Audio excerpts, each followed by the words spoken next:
Oh. Keane could have marked it. Went the double fist. Look out! Bang! Houston with a big bump on Rankin.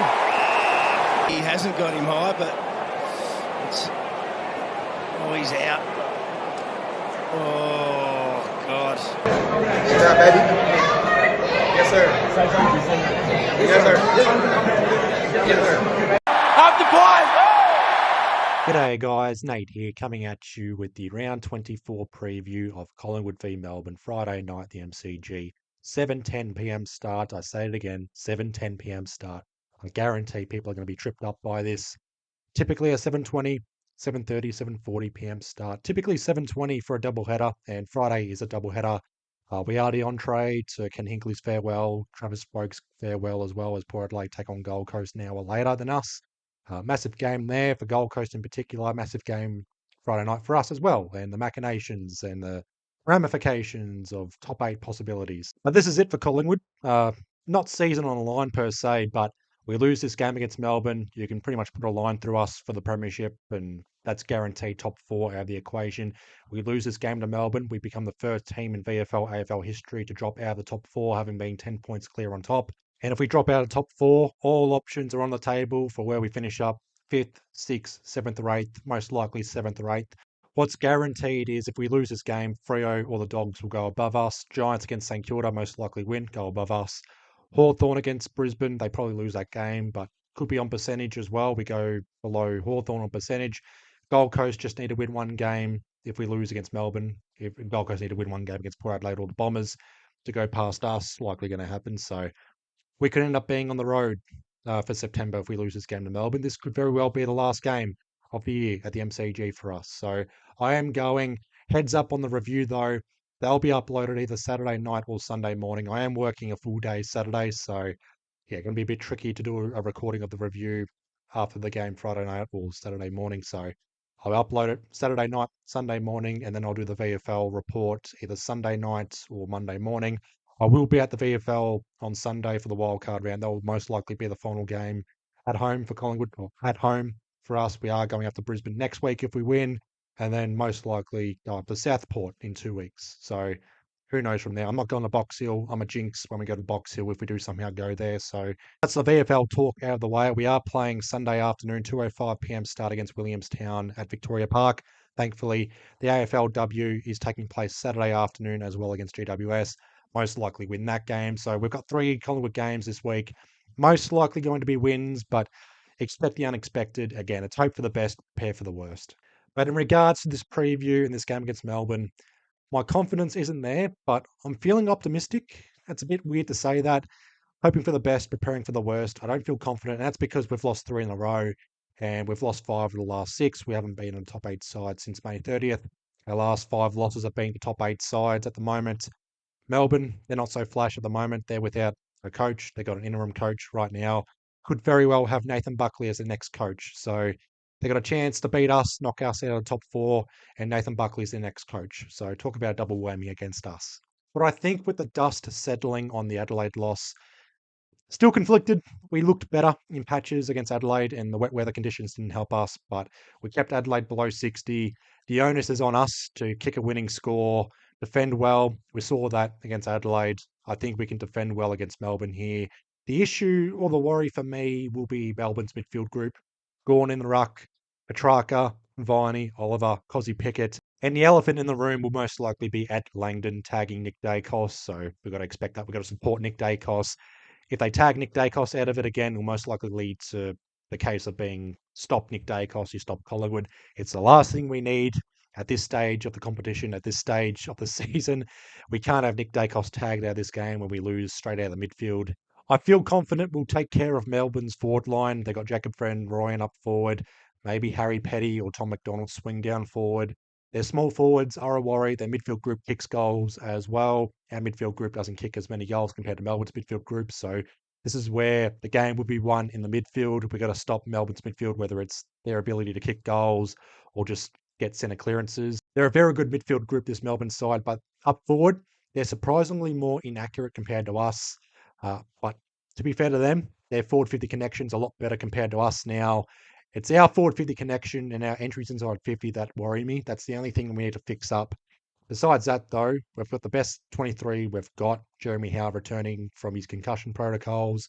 But I do think we've got more issues up forward compared to Melbourne. Their midfield worries me, but Melbourne's backline, they defend well, but they don't score off defensive 50 transitions or off rebound 50. They intercept well, but this is a good chance for Collingwood to nullify Melbourne's attacking game.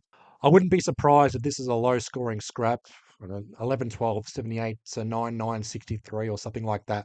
We do need a percentage boosting win in this game to solidify top four. I said last week I wasn't going to give Collingwood a pass if we were valiant in defeat.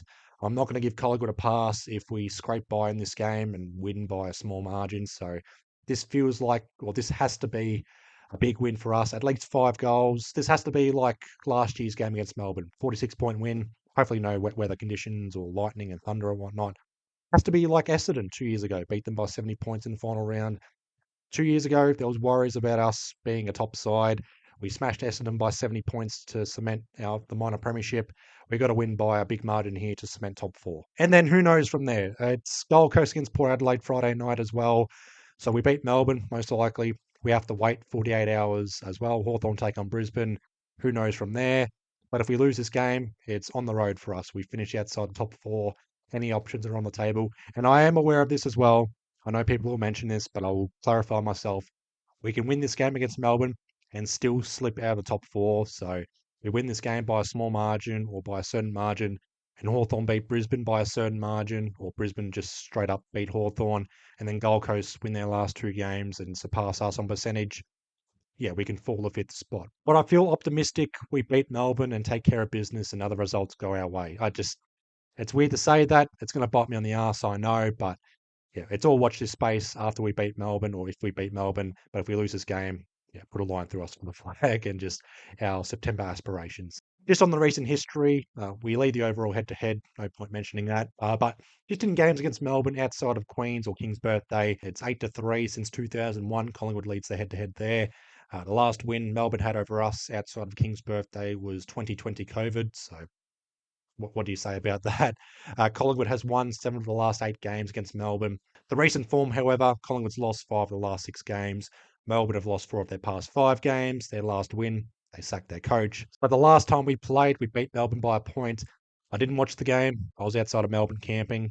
Got home and watched the full game. Wasn't too pretty, but we scraped by. Good teams find a way. Time flies. We haven't been the same since our win against Carlton and I guess our win against Melbourne as well. We've looked worse, but the forward 50 connection in the Melbourne game was off as well. Max Gawn and Stephen May were intercepting well. We have to be able to fix our forward 50 connection. I'm going to stress and reiterate this point over and over and over again. It's what we need to get back to being the best side in the competition. Just in regards to team selections and a health check at Collingwood, this should finally be it. No major changes. Jeremy Howe returns, at least one change there. Most likely be Jeremy Howe in for Ed Allen. Ed Allen was the sub last week. I expect Ed Allen to get a full game in the VFL Sunday for the wildcard round. And my big call is this as well. No carryover emergencies. Whoever it is, they must play the VFL wildcard round for these individual players to make a case for senior selection as well for September. So Jeremy Howe comes in for Ed Allen. I'm not too sure who the sub will be then for us. It will either be Will Parker or Lipinski. Lipinski needs a big game as well, comes on as the impact sub. Most likely the case. Best case scenario is Lipinski or Parker the sub. They come on for a quarter and make an impact for a quarter, that is. And if Will Parker's the sub here, they can play a full game in the VFL as well. If it's Lipinski, then have him rested. But I don't think he's eligible for the wildcard round. But that's my selection speculation. Jeremy Howe comes in for Ed Allen.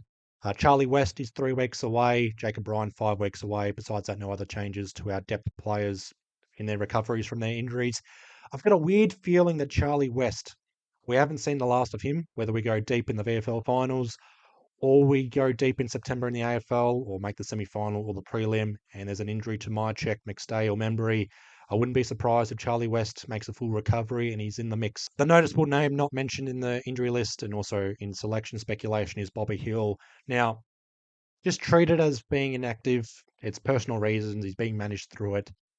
We haven't heard from, or Bobby Hill wasn't at training during the week. His last game was being the sub against Brisbane and he didn't fly over to Adelaide. So in regards to Bobby Hill, the only mention of him on this channel will be the soundbite for the intro and outro, and also the bobblehead behind me, furthest or the nearest to the wall.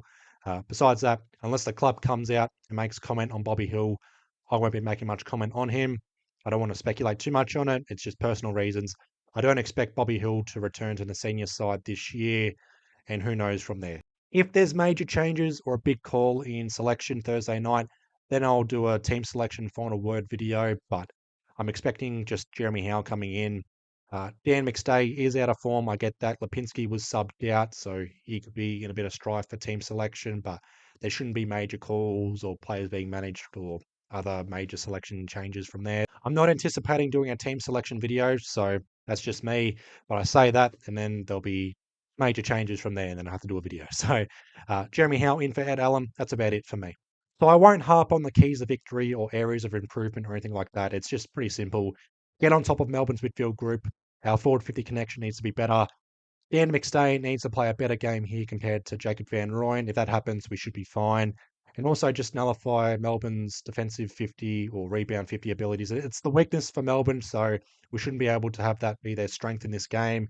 If it is, bloody hell. It's also on us to set up well defensively. Darcy Moore or Billy Frampton on Jacob Van Rooyen hopefully frees up Jeremy Howe, and Braden Maynard can launch scores off defensive 50. Quayne Orme, Perryman, Houston, Josh Dacos out of defensive 50. Dan Houston might be playing on the wing, up the ground again. The onus is on us to play better again, show areas of improvement again, win again, and cement top 4 and play finals again. Pies AFLW side taking on GWS at Victoria Park Saturday afternoon, and Sunday afternoon Collingwood takes on Williamstown in the VFL wildcard round. Pies VFLW side have the bye. They'll take on the winner of North Melbourne or Box Hill next week in the VFLW Grand Final. That's in Port Melbourne, so further details will be confirmed in the coming days or at the end of this weekend. But again, my round 24 review will be up either Saturday night or Sunday morning. My VFL report will be up either Sunday night or Monday morning. Most likely won't do a team selection or final word video. This will likely be the final video before the game against Melbourne, unless there's major changes. So it's all watch this space. But that's pretty much it for this round 24 preview of Collingwood v Melbourne. I'll leave you guys all to it. Hoping you guys have had a good week so far. Be well, stay safe, Magpies out. Up the play!